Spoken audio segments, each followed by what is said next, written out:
Efesios capítulo 1, vamos a ver la última parte, que es el verso 13.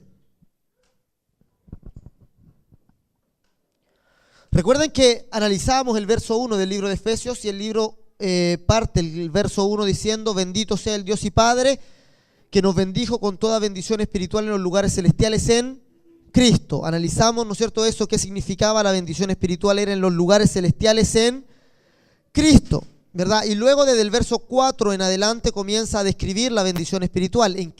¿A qué se refiere la bendición espiritual? Nos habla que en Él asimismo tuvimos herencia, que somos coherederos juntamente con el Hijo, que hemos obtenido la herencia del cielo, ¿verdad? Todo eso lo revisamos. Ahora vamos a centrarnos en el verso 13 para hablamos de maldición de los demonios el domingo pasado. Hoy día vamos a hablar de cómo podemos nosotros también ser maldecidos incluso estando en la fe. Verso 13 dice, todos juntos, 13 y 14: en Él también vosotros, habiendo oído la palabra de verdad, el evangelio de vuestra salvación, y habiendo creído en Él, fuisteis sellados con el Espíritu Santo de la promesa, que es las arras de nuestra herencia, hasta la redención de la posesión adquirida para alabanza de su gloria. Dice, nosotros habiendo creído en Él, ¿verdad? Habiendo oído y habiendo creído. Por eso les dije, es oír con fe. El que oye con fe, dice la Biblia, recibe la salvación. Habiendo creído en Él, habiendo oído la palabra y creído en Él, fuisteis sellados con el Espíritu Santo de la promesa, ¿verdad? La Biblia da una promesa y la promesa es acerca del Espíritu Santo. La persona del Espíritu Santo es la que viene a mantener la obra de Jesús una vez que Jesús se va, ¿verdad? Cuando el Señor Jesús se va a ir, cuando el Señor Jesús va a ascender al cielo, antes de irse, Él da una promesa, ¿verdad? Y ahí pueden leer ustedes en Juan capítulo 14, Él dice, no los dejaré huérfanos, no los dejaré solos, mandaré al Consolador, mandaré al Paracleto. La palabra que se traduce ahí como Consolador es Paracleto, que significa el que viene al lado para defender. Ya la palabra para significa, es del griego que significa al lado de, y kaleo es la palabra defender, ¿verdad? Plantarse con fuerza. Entonces el Paracleto, el Espíritu Santo, es aquel que tiene la idea del que viene al lado para defender, el que se pone al lado de alguien para defender algo, ¿verdad? Y el Espíritu Santo es aquel que viene a defender la obra de Cristo, ¿verdad? Jesús se va, pero Él manda, dice la Biblia, al Espíritu Santo. ¿Y dónde manda al Espíritu Santo? ¿Dónde viene el Espíritu Santo? El Espíritu Santo viene a la iglesia, viene a los santos, a los que han sido redimidos por la sangre de Cristo. El Espíritu Santo viene, dice, para sellarlos, viene para habitar en ellos, ¿verdad? Esa es la imagen que tenemos ahí del Pentecostés. El Pentecostés es la venida del Espíritu Santo, ¿verdad? Y los creyentes por primera vez ellos reciben el Espíritu Santo viene a morar dentro de ellos. ¿Ya? Entonces el Espíritu Santo no es para tenerlo en cuenta. Debemos tener en cuenta quién es el Espíritu Santo, porque nosotros hoy día obramos con el Espíritu Santo. Amén. Diga conmigo, la bendición es ser gobernado por el Espíritu Santo. Amado, siempre va a haber alguien que te gobierne. ¿Ya? Aquí el que se dice yo me mando solo, eso es el mayor engaño que hay. Siempre hay alguien gobernando nuestra vida espiritualmente. Siempre nosotros tenemos un Padre que nos está gobernando. Siempre hay una entidad espiritual que está tras nosotros, gobernando nuestros pensamientos, guiando nuestra vida, ¿verdad? Siempre, toda persona tiene detrás una entidad espiritual que está guiándolo, que está influyendo en él. Todos los seres humanos son gobernados desde el mundo espiritual son gobernados, ¿verdad? Y quién gobierna nuestra vida va a depender si andamos en bendición o en maldición, ¿verdad? Usted de pronto ha visto personas que todo les sale mal, que no le dan a una, que su vida es fracaso tras fracaso, ¿no es cierto? Ruina tras ruina, ¿verdad? Pero hacen lo mismo que la otra persona, estudiaron lo mismo que la otra persona, pero la otra persona se le abren todas las puertas, todo le va bien, todo lo que hace prospera. Entonces nosotros pensamos, ¿qué diferencia hay? ¿Qué pasa con uno y qué pasa con otro? Si nos ponemos a analizar, no son cosas naturales, ¿verdad? No son ni siquiera capacidades que puedan tener, ¿verdad? Es quien gobierna su vida, quién está detrás de ellos gobernando, ¿Quién está detrás de ellos ejerciendo influencia? ¿Verdad? Y todos nosotros somos gobernados espiritualmente por alguien. La Biblia dice que los incrédulos, los que aún no han puesto su fe en Jesús, son gobernados por ángeles. Ya son gobernados por ángeles. La Biblia dice que Dios creó los ángeles en el principio, creó todos los ángeles de una vez en el cielo. Estos fueron creados por Dios, no tienen la capacidad de reproducirse, por eso fueron creados todos de una vez. ¿Verdad? Los ángeles no tienen hijos. Los ángeles no son guaguitas con alas. ¿Ya? Los ángeles no son niños pequeños así con pañales, que no son así los ángeles. Los ángeles son seres espirituales creados incluso antes que fuera creado el universo, antes que fuera creado la tierra. Los ángeles fueron creados en ese lugar y la Biblia dice que un ángel se rebeló en contra de Dios en el cielo y arrastró junto con él a un tercio de los ángeles del cielo y fueron guardados en oscuridad. Fueron traídos, ¿no es cierto? Y fueron guardados en esto que nosotros conocemos como universo, las tinieblas. Fueron guardados en tinieblas para esperar el juicio. Y a eso se le llama ángeles caídos, ¿verdad? Esos son los ángeles que cayeron juntamente con el diablo. Y esos ángeles, dice la Biblia, que gobiernan. Efesios capítulo 6, si ustedes se van ahí, dice: no tenemos lucha contra carne ni sangre, sino contra principados, potestades, gobernadores de las tinieblas, huestes espirituales de maldad en las regiones celestes. ¿Ya? Si está despierto el Daniel ahí la va a poner, ¿verdad? No tenemos lucha contra carne y sangre. ¿Cuál es la lucha de la iglesia? ¿Contra qué lucha la iglesia? Dice principados, ¿verdad? Principados quiere decir príncipes, ¿verdad? Gente que ejerce reinados. Detrás de los principados están las potestades, los que ejercen poder, los que tienen autoridad del reino de tinieblas. Principados, potestades, gobernadores, ¿verdad? Hay gobernadores, hay toda como una organización política en las tinieblas para gobernar naciones, para gobernar países, para gobernar sistemas y para gobernar personas.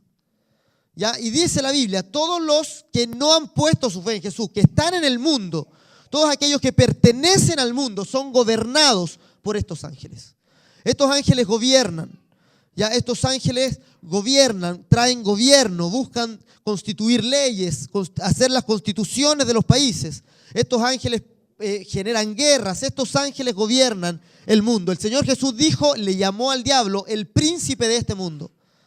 ¿Verdad? Cuando Él estaba en la última cena, Jesús dijo, vamos de aquí porque el príncipe de este mundo viene y yo no tengo nada en él.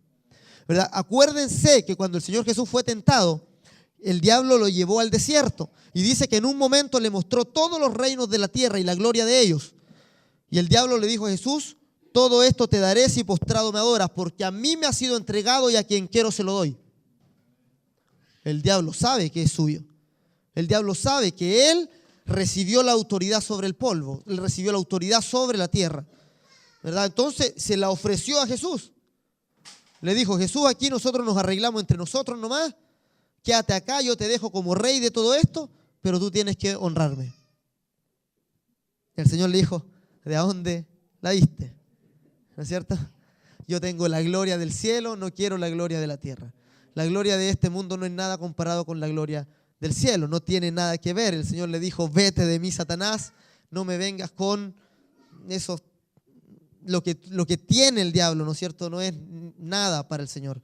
El Señor le dijo, vete de aquí, Satanás, porque escrito está, al Señor tu Dios adorarás y a Él solo servirás.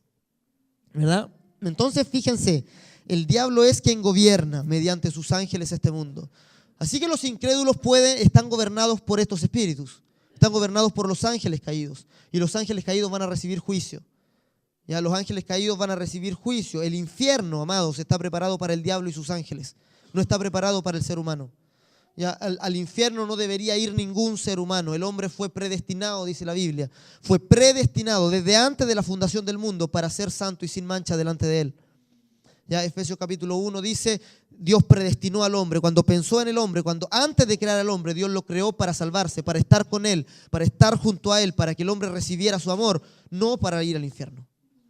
La Biblia dice, al infierno está preparado para el diablo y sus ángeles. Pero si alguien torpemente decide no ir a la gracia, decide no recibir al Señor, decide no poner su fe en el Señor e insiste en permanecer en las tinieblas, él también recibirá el pago de los ángeles. y él también dice irá al infierno juntamente con los ángeles. Aunque el infierno no fue preparado para él, pero juntamente irá con ellos, ¿verdad? La Biblia dice que el Señor Jesús apartará a uno a su izquierda y les dirá: malditos al fuego eterno preparado para el diablo y sus ángeles. Esa es la sentencia más terrible que el hombre podría escuchar. Ojalá ninguno de nosotros la escuchemos jamás. Esa es la sentencia que no tiene vuelta, la sentencia que no tiene ninguna apelación. Si escuchamos la palabra del Señor decirnos maldito al fuego eterno preparado para el diablo y sus ángeles, ya no hay vuelta, ya no hay nada más que hacer, ya no hay obra que hacer, ya no hay nada. Todo se acabó, todo se perdió, solo queda la eternidad de las tinieblas, separados de la gloria de Dios por toda la eternidad. Eso es lo que dice la Escritura, ¿verdad? Por eso nosotros ahora, mientras tengamos este cuerpo, hemos de acceder a la gracia. Mientras tengamos el cuerpo, hemos de acceder a la fe del Hijo de Dios, ¿verdad? Nada, ninguna obra tuya puede salvarte. La fe del Hijo de Dios sí puede. Entonces, los incrédulos están gobernados por estos ángeles, ¿ya?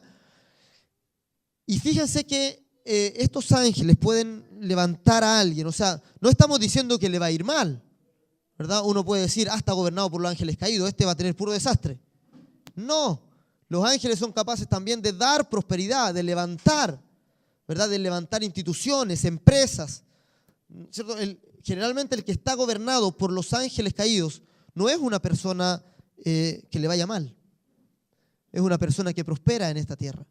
Es una persona que logra posiciones de gran poder y de autoridad en esta tierra, por lo general, ¿verdad? También hay otros flojos que tampoco no prosperan ni una cuestión, aunque esté gobernado por los ángeles caídos igual.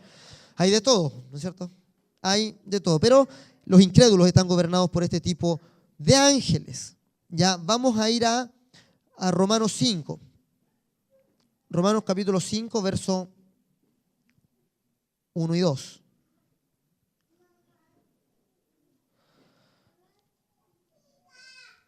Vamos a ver los creyentes. Cuando tú pones la fe en el Señor Jesús, dice que tú eres sacado del mundo.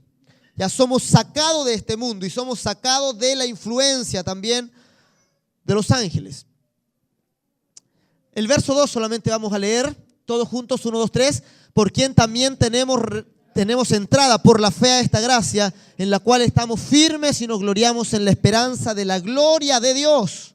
Entramos a una tierra de la gloria de Dios, ¿verdad? Cuando tenemos la fe, entramos a una gracia. Dice, por la fe tenemos entrada a esta gracia. O sea, entramos a su gracia. Entrar en su gracia significa entrar en su bendición. Significa entrar en la protección de Dios. El Señor Jesús hizo la ilustración, dice, ustedes están en la mano de mi Padre. Significa entrar en la mano de Dios, ¿verdad? El Señor Jesús dice, ustedes están en la mano de mi Padre y la mano de mi Padre es mayor que cualquier mano, es más grande que cualquier mano, ¿verdad? Dice, mi Padre mayor que todos es y a ustedes nadie los puede arrebatar de la mano de mi Padre, ¿verdad? Si ustedes han entrado a esta gracia, nadie los puede sacar de ahí. Y el apóstol Pablo ahí en Romanos 8 dice, porque estoy seguro que ni la muerte, ni la vida, ni ángeles, ni principados, ni potestades, ni lo presente, ni lo porvenir, ni siquiera nada, ¿verdad? Dice, nada podrá separarnos del amor de Dios que es en Cristo Jesús. O sea, si tú has entrado a esta gracia, nadie puede sacarte de ahí. Nadie tiene el poder de sacarte de esa gracia, ¿verdad? Está firme. Por eso dice, entramos, por la fe tenemos entrada a esta gracia en la cual estamos firmes. La gracia es muy firme, amado. La gracia no se decae, no se inclina por cualquier cosa. La gracia es firme, ¿verdad? Nadie te puede sacar de esa gracia. Nadie te puede quitar de esa gracia. Si entendiste la gracia, entonces tienes seguridad eterna por toda la eternidad. Fuiste muerto al pecado. La dice, por esa gracia moriste al pecado. ¿Qué quiere decir? Que el pecado ya no puede matarte porque tú ya moriste juntamente con Cristo, ¿verdad? Cuando uno muere juntamente con Cristo, entonces dice, el poder del pecado queda sin efecto, ¿verdad? Y el pecado ya no puede no puede tener la influencia para producir la muerte. La paga del pecado es la muerte, dice la Biblia, pero más la dádiva de Dios es vida eterna en Cristo Jesús, Señor nuestro. Entonces esta gracia es firme, ¿ya? No es fácil caer de la gracia, pero es posible. Y hoy día vamos a hablar de la maldición, ¿ya? Nos vemos obligados a hablar de la maldición, porque ahí dice maldición y bendición, ¿ya? Es rico hablar de la bendición, pero también vamos a hablar de la maldición. Y la maldición para un creyente, ¿qué es lo que es? Es caer de la gracia. La Biblia dice que es posible caer de la gracia. No es fácil, pero es posible. ¿Ya? Hay que ser harto testarudo para caer de la gracia. ¿Ya? Hay que ser harto necio para caer de la gracia. Pero es posible caer de la gracia. La Biblia dice que es posible. ¿Y cómo es posible? Vamos a ver que podemos caernos de la gracia por dos lados. ¿Ya? Es como cuando uno está acostado en una cama, tiene dos lados para caerse. ¿Verdad? Uno puede caerse para un lado o para otro. Ya de la gracia uno se puede caer para un lado o se puede caer para otro. Primer lado, vamos a ver el primer lado por cual uno se puede caer. ¿Ya? Y puede obtener maldición, puede traer la maldición y puede quedar bajo el gobierno de los ángeles. Repitamos de nuevo la sentencia que dijimos al principio. La bendición, todo más fuerte, la bendición es ser gobernado por el Espíritu Santo. La maldición es ser gobernado por ángeles. La bendición es ser gobernado por el Espíritu Santo. Cuando uno entra a la gracia, cuando uno permanece en la gracia, el Espíritu Santo lo gobierna. Leímos, ¿no es cierto? Dice que nos ha dado las arras del Espíritu. ¿Verdad? El Espíritu Santo viene para gobernar, el Espíritu Santo viene a su casa. Ya el Espíritu Santo no viene como el Señor Jesús vino a un ambiente hostil. El Espíritu Santo viene a gobernar su casa. Viene a su casa el Espíritu Santo. Entonces el Espíritu Santo tiene que tener buena recepción de parte nuestra. Jesús vino a sufrir a la tierra. Él sabía que venía a sufrir, ¿verdad? Las profecías hablaban de que Él iba a sufrir. Despreciado y desechado entre los hombres, varón de dolores, experimentado en quebranto. Escondimos de Él el rostro. Fue menospreciado y no lo estimamos, dice Isaías 53. ¿Verdad? La profecía decía, Él venía a sufrir. Pero el Espíritu Santo no viene a sufrir.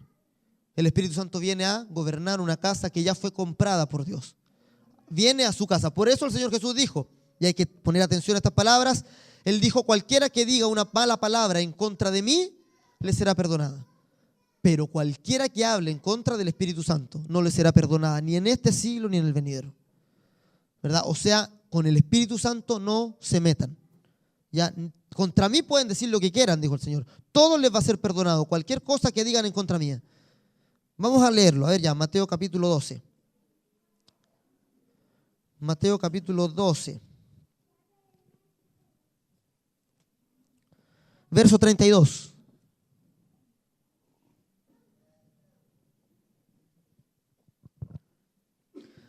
Todo junto dice, a cualquiera que dijere alguna palabra contra el Hijo del Hombre, le será perdonado, pero al que hable contra el Espíritu Santo, no le será perdonado, ni en este siglo, ni en el venidero. O sea, ojo con el Espíritu Santo. No hable mal del Espíritu Santo. Ya ni siquiera se arriesgue a hablar mal del Espíritu Santo.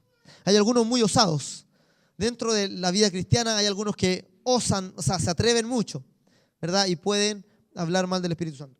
¿Por qué dijo esto el Señor Jesús? Porque el Señor Jesús estaba haciendo milagros y los fariseos dijeron, por el poder de los demonios, echa fuera a los demonios. Y estaban atribuyendo a un poder demoníaco el poder de Jesús. Jesús dijo, yo he hecho demonios por el Espíritu Santo, y ustedes le están diciendo príncipe de los demonios al Espíritu Santo. Y ahí el Señor dijo, cualquier palabra que ustedes digan contra mí está bien, pero contra el Espíritu Santo no se metan. Cualquiera que habla mal del Espíritu Santo no le será perdonado ni en esta vida ni en la venidera. Entonces el Espíritu Santo hay que cuidarlo. Ya hay que dejar que Él gobierne. La Biblia dice nosotros podemos resistir al Espíritu. Podemos apagar el Espíritu. ¿O no? Contristar. ¿Qué es la palabra contristar? La Biblia habla raro a veces, ¿no es cierto? Contristar es entristecer, apenar. ¿Por qué? Porque el Espíritu Santo tiene intención.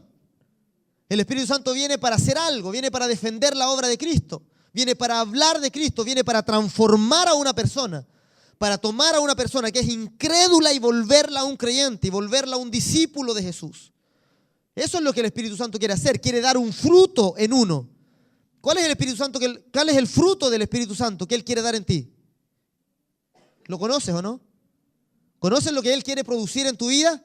Gálatas capítulo 5, amor, gozo, paz, paciencia, benignidad, bondad, fe, mansedumbre, templanza. Son los frutos del Espíritu Santo. No son tus frutos, son los frutos del Espíritu Santo. Es lo que el Espíritu Santo produce en ti, lo que Él anda buscando en ti. Pero uno a veces apaga el Espíritu. Uno a veces resiste al Espíritu. Uno dice, no, Ya el Espíritu Santo quiere llevarlo para un lado y uno dice no y lo resiste. ¿Ya? Por eso, no resista al Espíritu Santo. Ya el Espíritu Santo siempre está dispuesto.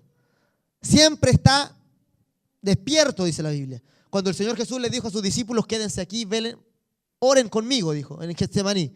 La etapa más difícil que pasó el Señor. Y el Señor dice que se fue a una distancia de un tiro de piedra, se puso a orar ahí, volvió después de 1 hora y los discípulos estaban todos durmiendo. No se pilló a ni uno. ¿Verdad? Creo que cuando llegó, como le golpeó así, y Pedro dijo, amén, dijo. Algunos hacen eso hasta en la pega, ¿no? Eso es terrible. Cuando los pilla el jefe, amén, dice. Entonces se quedaron dormidos, no pudieron aguantar. El Señor Jesús les dijo, ¿no han podido velar conmigo 1 hora? Y ahí el Señor Jesús dijo, pero los entiendo, porque el Espíritu siempre está dispuesto, pero la carne es débil. O sea, el Espíritu siempre está dispuesto. El Espíritu siempre quiere ir en pos de la obra de Dios, siempre quiere buscar más de Dios. Pero ¿qué dice? La carne es débil, la carne es floja, la carne quiere comodidad, la carne quiere quedarse acostadita el día domingo en la cama con la estufa prendida. Eso es lo que la carne quiere. Pero el Espíritu insiste, vaya a la iglesia, vaya a la iglesia, vaya a la iglesia, adore a Dios. ¿Verdad? Y entonces ahí uno tiene la lucha, ¿verdad? Que también ahí Gálatas 5 dice, el deseo de la carne es contra el Espíritu y el del Espíritu contra la carne, y estos dos se oponen para que no hagas lo que quieras. Es el Espíritu Santo. Pero el Espíritu Santo, mientras tú seas gobernado por el Espíritu Santo, estás bajo la bendición. Bendición que dijimos es ser gobernado por el Espíritu Santo. Ya que el Espíritu Santo te gobierne, y cuando el Espíritu Santo te gobierna, los ángeles se ponen a tu disposición. Ya Hechos capítulo 1, verso 8, lo vamos a poner ahí, Daniel. Dice, pero recibiréis poder cuando venga sobre ustedes el Espíritu Santo y me serán testigos en Jerusalén, Judea, Samaria y hasta lo último de la tierra. ¿Verdad? Recibirán poder cuando venga sobre ustedes el Espíritu Santo. Ese poder se refiere a los ángeles. Los ángeles son el poder de Dios, el dedo de Dios. Y cuando uno recibe el Espíritu Santo, los ángeles se ponen a disposición. Ya los ángeles no te gobiernan, te obedecen. Ya cuando uno tiene el Espíritu Santo, los ángeles están para ayudarte, están para protegerte y están para ayudarte en lo que tú quieras. Son la respuesta a tu oración. ¿Verdad? Mientras más ángeles tú logres tener, más poder vas a tener para obrar, más poder vas a tener para hacer la obra de Dios, más protección vas a tener. ¿Se acuerdan ustedes al Señor Jesús lo quisieron apedrear hartas veces? Lo quisieron tomar hartas veces. ¿Y podían? Nunca podían, excepto cuando los ángeles se retiraron, ¿verdad? Cuando Jesús no oró. Los ángeles van en relación a nuestra oración. Si usted ora poco, pocos ángeles, poca protección, poco poder, no se ve nada. Si usted ora mucho, tiene una vida de oración constante, ¿verdad? Muchos ángeles, se ven cosas sobrenaturales a cada momento, ¿verdad? Ayuda de los ángeles. Ayuda de los ángeles, ¿verdad? Usted va a tener la ayuda de los ángeles. Ya pero no el gobierno, la ayuda. El Espíritu Santo gobierna, los ángeles ayudan. Eso es la gracia, eso es la bendición. ¿Verdad? Cuando usted ora por alguien, ¿qué está haciendo? Está enviando ángeles para que vayan y bendigan. ¿Verdad? Cuando usted ora porque se abra una puerta, los ángeles van y producen, ¿no es cierto? Ejecutan, ¿verdad? Lo que el Espíritu Santo está diciendo. Cuando uno pide fortaleza, los ángeles fortalecen. Esa es la gracia, eso es estar en la gracia. Pero vámonos a Gálatas capítulo 5, verso 4. Y vamos a ver que uno puede caer de esta gracia. Vamos a ver hacia un lado primero, cuando nos caemos hacia el lado de la ley. Y caerse hacia el lado de la ley es algo terrible. Gálatas capítulo 5, verso 4. Leamos todos juntos el pasaje y dice, de Cristo os desligasteis los que por la ley os justificáis, de la gracia habéis caído. ¿Quiénes son los que han caído de la gracia? ¿Quiénes son los que cayeron de la gracia? Dice ahí, los que se justifican por la ley. Los que os justificáis por la ley de la gracia han caído. ¿Qué quiere decir esto? Los que piensan que por su propio mérito pueden entrar al cielo. Los que piensan que por su propio mérito pueden obtener la bendición de Dios. Los que piensan que por lo que han hecho, ¿no es cierto?, pueden tener algo de parte de Dios, eso dice, están justificándose por la ley. Los que dicen, no, si yo de más que entro al cielo. O sea, si me preguntan aquí, yo de una. ¿Y por qué? Porque he hecho esto, he hecho esto, he hecho esto, he hecho esto. Eso se llama depender de la ley. Justificarse por la ley. Y dice, los que se justifican por la ley han caído de la gracia. Porque no están aceptando la salvación como un regalo, sino que lo consideran como una deuda. Y en el día final van a ir a reclamarle a Dios su salvación por haber sido tan buenos. Le van a decir, Señor, hice esto, hice esto, hice esto, hice esto, hice esto. Y el Señor le va a decir, nunca te conocí, apártate de mí, hacedor de maldad. Señor, pero si yo hice lo bueno, maldad, dije. Yo le di comida a los pobres, maldad. Pero si yo, maldad. Toda la obra humana comparado con el Señor es maldad. No hay obra humana, ¿verdad?, que pueda ser justificación, que te dé el derecho de entrar al cielo. Si fuera así no habría venido Jesús. Si fuera así nos quedaríamos con la ley. La Biblia dice, si por la ley ustedes pueden justificarse, por demás murió Cristo. El Señor nos hubiera mandado, sean buenos y sean justos. Y nosotros obedeciendo entramos al cielo. Fácil. Hay alguno que le dice, cumple los 10 mandamientos y entonces va a entrar al cielo. Falso. No se pueden cumplir los 10 mandamientos. Con suerte no sé si uno. La Biblia dice, no se puede, no trate por ahí. Ya no se puede ser justificado por las obras de la ley. Y el Señor lo dijo claramente cuando llegó. ¿Por qué? Porque los fariseos a quienes Jesús se enfrentó, ellos creían que se justificaban por la ley. ¿Verdad? Entonces Jesús dijo, ¿qué dice la ley? No matarás. ¿Cuántos de aquí no han matado? Y todos los fariseos, nosotros hemos cumplido la ley, nosotros cumplimos ese mandamiento. Y el Señor Jesús le dijo, la ley dice, oísteis que fue dicho, no matarás. Pero yo les digo que el que se enoja contra su hermano, lo mata. Y es culpable de juicio. ¿Cuántos se han enojado con su hermano? Y los fariseos. Murieron todos, ninguno cumplió el mandamiento. Sigamos con el otro, dijo Jesús. Jesús era muy... Sigamos con el otro, dijo, a ver, la Biblia dice, no adulterarás. ¿Cuántos han adulterado acá? Y los fariseos decían, nosotros hemos cumplido ese mandamiento. Oíste que fue dicho, no adulterarás, pero yo digo que cualquiera que mirare a una mujer para codiciarle en su corazón, ya adulteró con ella. ¿Cuántos han adulterado aquí? Chute, los fariseos de nuevo. ¿Quieren seguir?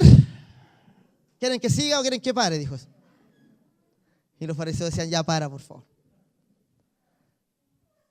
Y cuando le trajeron a una mujer que la habían descubierto, en el acto mismo de adulterio, dice la Biblia, el Señor comenzó a escribir en tierra con el dedo.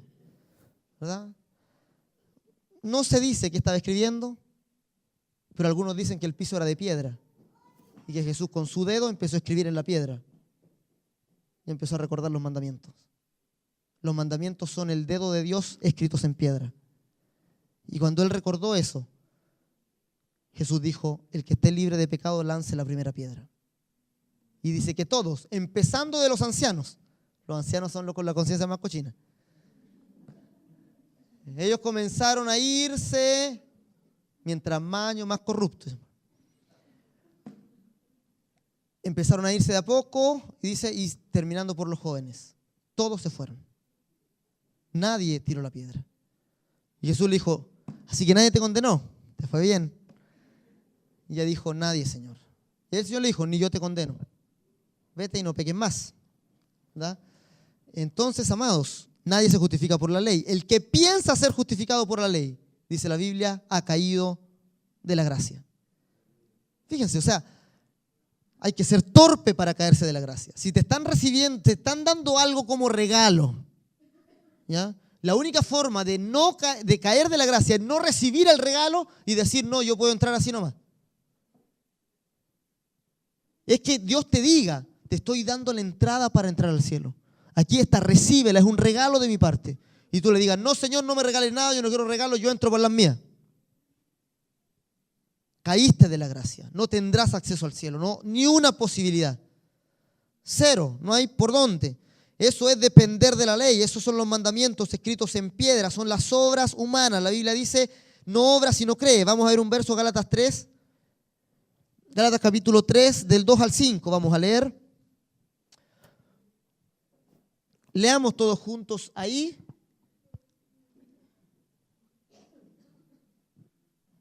Leamos todos juntos, dice. Esto solo quiero saber de vosotros. ¿Recibisteis el Espíritu por las obras de la ley o por el oír con fe? ¿Tan necios sois, habiendo comenzado por el Espíritu, ahora vais a acabar por la carne? Tantas cosas habéis padecido en vano, si es que realmente fue en vano, ¿verdad? Oír con fe, ¿verdad? Es oír con fe. Los Gálatas comenzaron por el Espíritu, comenzaron viendo al Señor, comenzaron alegrándose por la gracia de Dios, comenzaron gozándose por ello y empezaron a desviarse. Y comenzaron a confiar en lo que ellos estaban haciendo. Comenzaron a retroceder a la ley. Comenzaron de nuevo a decir, no, si Dios nos regala esta justicia, pero solo cuando uno se circuncida. Si no estáis circuncidados, no podéis recibir la gracia. Y entonces todo, chuta, ahora nos tenemos que circuncidar todo. Después dijeron, ¿no es cierto? Dios nos da la gracia, pero solo si cumplimos con el rito del lavamiento de manos.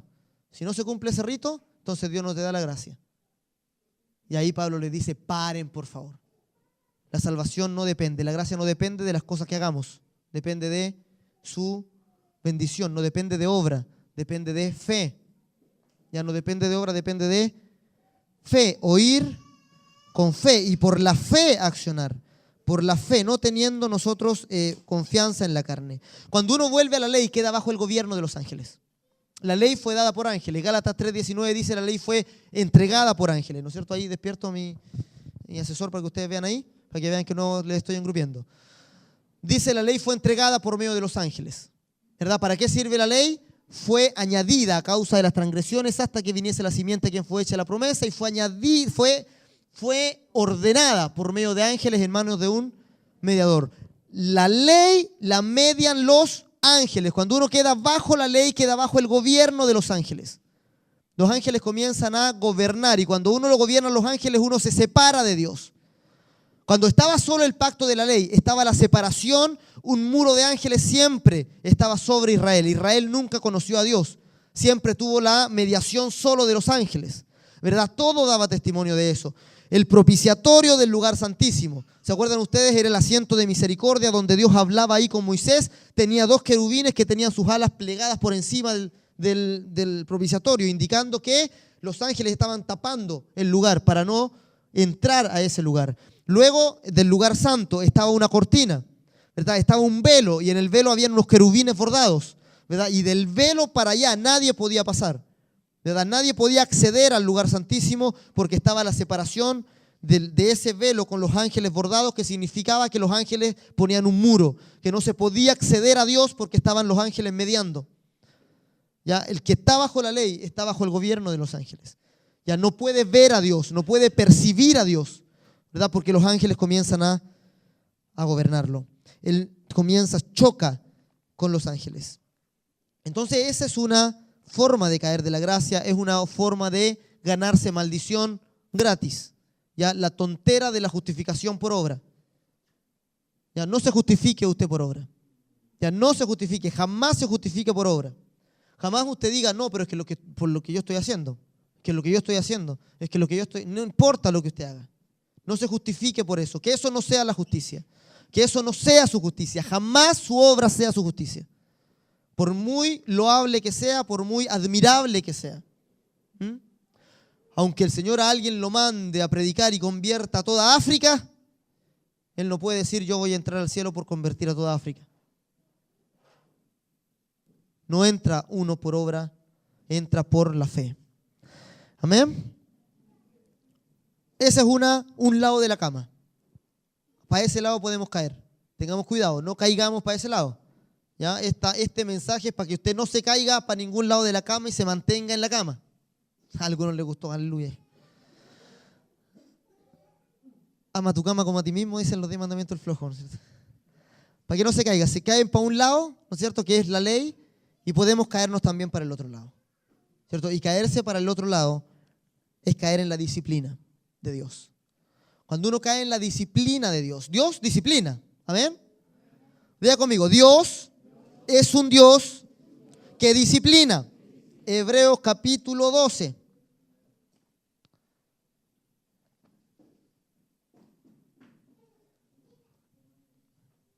¿Cuántos tienen hijos acá? Levante la mano todos los que tienen hijos. ¿Ustedes conocen de disciplina o no? Si son buenos padres, conocen de disciplina. Porque dice la Biblia que el hijo que queda sin disciplina es semejante al bastardo. Al hijo que sus padres no lo castigan, dice, es semejante a un bastardo. O sea, es semejante, dice la Biblia, a alguien que no tiene padres, a alguien que está abandonado. ¿Verdad? Lo peor que se le puede hacer al hijo es dejarlo sin disciplina. Ya es dejarlo sin límites, en no ponerle los límites, en no establecer de antemano lo que ellos pueden y lo que no pueden hacer. Si no se le pone límite, usted está condenando a su hijo a una vida terrible, a una vida de insatisfacción, a una vida horrorosa, pero ese es otro tema. Hebreos 12, verso 6. Vamos a leer todos juntos. Verso 6 dice, todos juntos, 1, 2, 3. Porque el Señor al que ama disciplina y azota a todo el que recibe por hijo. Si soportáis la disciplina, Dios os trata como a hijos. Porque ¿qué hijo es aquel a quien el Padre no disciplina? O sea, Dios disciplina. Y dice, azota a todo aquel que recibe por hijo. Chuta, Dios lo demandarían en este tiempo, ¿verdad? Dios azotando, recibiría cualquier demanda, Dios. Dios dice el Salmo 23, ¿se acuerdan ustedes que habla de la relación del pastor con la oveja? Y dice, el Señor es mi pastor, nada me faltará. Dice, más adelante dice, tu vara y tu cayado me infunden aliento. ¿La vara para qué lo que era? Para pegar a la oveja. Cuando la oveja se empezaba a ir para un lado que no, vara con ella. ¿Cierto? Cuando se portaba mal, vara. El cayado era para levantarla, cuando estaba, era la misericordia, ¿verdad? El cayado es un palo de madera también con una curva, donde se tomaba la oveja, se levantaba, donde se sacaba de los lugares difíciles, ¿verdad? El cayado, ¿verdad? Pero la vara era para, cuando se ponía chúcara a la oveja, la agarraba vara. Entonces después la oveja iba y cuando se empezaba a ir para el lado, miraba la vara y se ponía. Y el salmista dice, tanto la vara como el cayado, los dos me infunden aliento. Tanto tu disciplina como tu bendición me infunden aliento. ¿Verdad? Entonces Dios al que ama disciplina. ¿Y Dios a quién usa? Dios ¿qué es lo que usa para ejercer disciplina? ¿Verdad? Porque ¿cómo Dios azota? Dice que Dios azota, ¿o no? No lo digo yo, lo dice la Biblia. Así dicen todos los predicadores para sacarse los pillos. Ahí dice, Dios azota a todo aquel que recibe por hijo. ¿Y quiénes son los látigos de Dios? Los azotes de Dios son ángeles. ¿Ya? Pero no es cualquier ángel. No estamos hablando de ángeles caídos acá. No estamos hablando de ángeles de los ángeles del diablo. Ya Dios no entrega a sus hijos al enemigo. Ya no es tan malo como para hacer eso. Ya usted tampoco entregaría a su hijo al enemigo, ¿verdad? Si hay de repente imagínense que ustedes en una población le tienen mala, lo quieren puro matar. Hay una población que usted si su hijo se porta mal, dice ya, te portaste mal, te voy a llevar allá a la población. Y lleva y deja a su hijo allá para que le peguen los enemigos suyos. No, Dios no nos entrega a los ángeles caídos. Dios no entrega a sus hijos a los ángeles del diablo. Dios los trata con otro tipo de ángeles que llamamos espíritus de seducción. Los espíritus de seducción son ángeles de Dios que sufren cambio en su accionar. Y comienzan, en vez de bendecir y ayudar, comienzan a producir opresión. Y comienzan a hacer que la debilidad del creyente sea aún más marcada. ¿Ya? Y fíjense cómo Dios lo hace. Esto es muy interesante de ver. Dice Dios al que tiene poco, podríamos decir, si nosotros fuéramos los administradores, alguien tiene poco y otro tiene mucho. Nosotros decimos, no, saquémosle al que tiene mucho y démosle al que tiene poco. Pero Dios dice que al que tiene poco, lo poco que tiene, se le va a quitar. Y se le va a dar al que tiene mucho. O sea, fíjate cómo Dios actúa. Cuando tú comienzas a deslizarte de la fe, cuando tú comienzas a caer en pecado, y aquí estamos hablando de ser engañado por el pecado. El pecado no te va a mandar al infierno, porque estás bajo la gracia. Pero el pecado puede comenzar a corromperte, a corromper tu forma de pensar, a corromper tu fibra moral. Comienza a corromperte, ¿verdad? Y cuando tú comienzas a corromper tu alma, ¿verdad? Y por ejemplo, alguien que empiece con una mentira. No, si fue mentira piadosa nomás. Tiró una mentirita blanca. Entonces después tira otra mentira un poco más oscura. Después otra, y cada vez va oscureciéndose más la cosa. Entonces Dios, fíjense lo que hace. Dios primero llama, te exhorta, te trata de volver, te trata de volver, te trata de volver. Pero si ya no obedeces para volver, entonces Dios te aparta más. Dios te dice, ¿quieres mentir? Te voy a ayudar a mentir.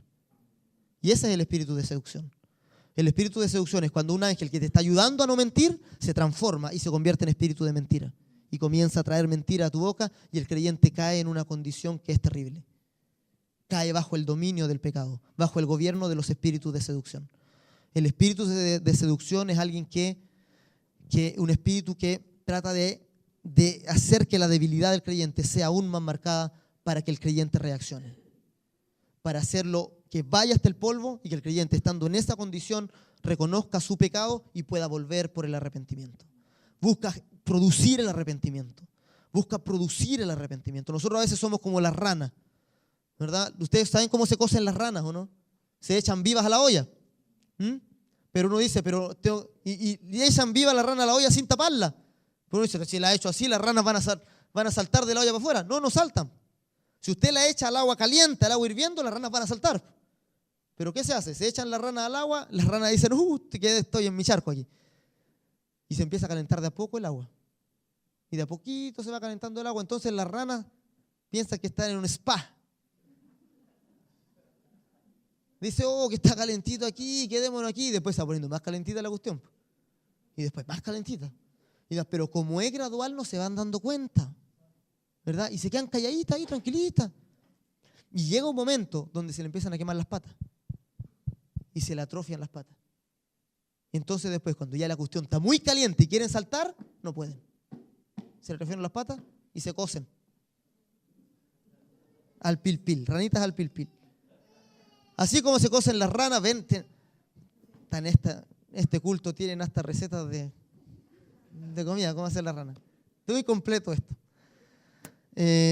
Así se cosen las ranas y así se cosen los creyentes también. Empieza el pecado de a poco. Y uno empieza a tolerar algo. Empieza a tolerar pensamientos, empieza a tolerar cosas de a poco, hasta que uno te va dando cuenta cuando ya no tienes la capacidad de retroceder. Entonces el Señor, antes que llegues a ese punto de perderte, el Señor manda un espíritu de seducción. Y el espíritu de seducción agarra tu debilidad y la lleva al extremo rápidamente. ¿Para qué? Para que tú reacciones y caigas delante del Señor en arrepentimiento y vuelvas. El arrepentimiento es el reset. El arrepentimiento es volver a ser renovado a la posición inicial. El arrepentimiento, cuando uno se arrepiente, uno vuelve a tomar el lugar que tenía antes, ¿verdad? Eso es el arrepentimiento, ¿verdad? Es la corrupción que hizo el pecado, volver a la posición inicial. Entonces, amado, no caiga por el engaño del pecado. Ya vamos, se fue el tiempo, pero vamos a ver un caso. Segunda de Crónicas 18, verso 18. Hay más casos que ver, pero por el tiempo no vamos a alcanzar. Segunda de Crónicas 18, del 18 al 22, rápido. Mi asistente con el computador. Bien, va a seguir contratado, parece. Fíjense, acá los pongo en contexto, porque si les digo que lo lean en su casa, algunos yo sé que no, después se lo va a olvidar, ¿verdad? El profeta, el rey Acab, está el rey Acab que era el rey de Israel, y el rey Acab era testarudo, era malo, ¿verdad? Él no le gustaba escuchar la profecía de Dios, no le gustaba escuchar la palabra de Dios, y había un profeta, Micaías, que siempre le profetizaba, y ese profeta era de Dios, pero a Acab no le gustaba escuchar a ese profeta porque siempre le profetizaba mal, entonces lo encerró en la cárcel, ¿verdad? Y cuando vino el profeta, ¿verdad? Acab le preguntó, ¿cómo me va a ir? Y entonces el profeta le dijo, vas a morir en la guerra. Pero todos los otros profetas le profetizaban que le iba a ir bien. Entonces imagínense, ustedes son el rey. Hay un profeta que le dice que le va a ir mal y todos los demás dicen que bien. Entonces ustedes dicen, este profeta está malo. ¿cierto? Échenlo a la cárcel, me va a ir bien. Y ahí el profeta empieza a explicar qué es lo que pasó. Dice, yo tuve una visión y vi lo que pasó con Acab. Vi la situación de Acab. ¿Y cuál era su situación? Dice, entonces dijo, oíd pues palabra de Jehová. Yo he visto a Jehová sentado en su trono y todo el ejército de los cielos estaba a su mano derecha y a su izquierda. Y Jehová preguntó, ¿quién inducirá a Acab, rey de Israel, para que suba y caiga en Ramot de Galaad? Y uno decía así y otro decía de otra manera. Entonces salió un espíritu que se puso delante de Jehová y dijo, yo le induciré. Y Jehová le dijo, ¿de qué modo? Sigamos adelante. Y él dijo, saldré y seré espíritu de mentira en la boca de todos sus profetas. Y Jehová dijo, tú le inducirás y lo lograrás. Anda y hazlo así. Fíjense, el ángel que ayudaba a Acab, en un momento, por la testarudez de Acab, el espíritu se convirtió en espíritu de mentira en la boca de los profetas. Y entonces comenzó a inducir a Acab para que cayera. Ya se convirtió en espíritu de mentira en la boca de los profetas. Ya comenzó a llevar a Acab más allá de su situación. ¿Verdad? A Saúl le pasó lo mismo. ¿Verdad? El espíritu que le ayudaba se apartó de él y vino un espíritu malo de parte de Dios que lo atormentaba.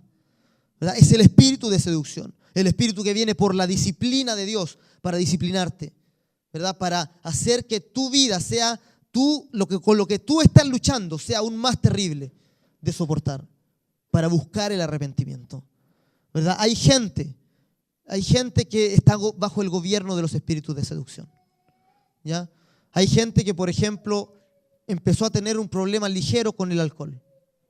Ligero primero, pero llegó un punto donde se volvió insostenible, ¿verdad? Y donde ya no tiene vuelta y no tiene regreso, ¿verdad? ¿Cómo podemos tener regreso? Por el arrepentimiento, ¿verdad? Hay de repente en la iglesia, no sé, hay gente de repente que pasa de iglesia en iglesia. Porque al lugar que van, hablan mal de ellos. O al lugar que van, no los saludan. Entonces uno dice, es raro esto. Porque yo siempre cuando voy, aunque no me conozcan, igual alguien me saluda. Pero esto al lugar que van, nadie los saluda. Entonces uno dice, ¿qué pasó aquí? Y cuando uno empieza a hablar con ellos fueron sensibles en una ocasión a algo. Y ellos pecaron delante de Dios. Y el espíritu de seducción se va a encargar, cuando caen bajo el gobierno del espíritu de seducción, él se va a encargar de hacer más fuerte la debilidad. O sea, el espíritu de seducción, ¿qué va a hacer? Va a hacer que cuando la persona entre a un lugar, va a echar a todos de ahí para aún aumentar su debilidad. ¿Verdad? Si la persona es sensible a que no la saluden, él cuando entra a un lugar, el espíritu de seducción va a hacer que nadie lo salude. Para que esa persona sea aún más, su debilidad se acentúe aún más. Y llega el momento en que se despaile de que no es porque lo saluden o no que tiene que estar en la iglesia. De que es porque por el Señor tiene que estar ahí. ¿Verdad? Muchas de repente hay gente que y esto es terrible, hay gente que siempre hablan mal de ellos. Y ellos no han hecho nada. ¿Verdad? Y a donde van, ellos se tienen que ir porque los pelan. Y dice, no, es que fui a esta iglesia y hablaron mal de mí, los hermanos y todo. Y uno dice, está la iglesia mala. Pero después me cambié de iglesia y en la otra iglesia hicieron lo mismo. La iglesia es mala. Todas las iglesias malas. Entonces después, con el tiempo, nos empieza a dar cuenta que no son las iglesias las malas. Algo pasa con ellos. O sea, algo pasa con ellos. Algo pasa con el creyente. Cuando los espíritus de seducción están gobernando, siempre uno cae en la misma cosa. Siempre reiterativo el pecado. Siempre el pecado está ahí, siempre, y uno no se puede librar nunca de él. Siempre la debilidad es la misma. Siempre lo que te aparta del Señor es lo mismo, una y otra vez. ¿Y eso por qué es? Porque pobrecito de ti. No, el Señor te está diciendo algo, te está dando un latigazo.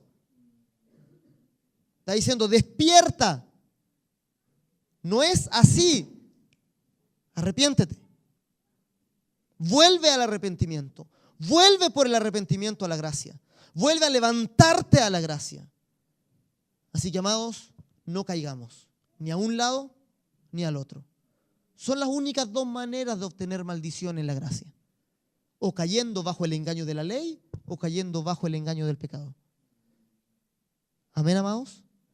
Evitemos el pecado, evitemos caer. Por eso, fíjense, si el Señor preparó todo para nosotros.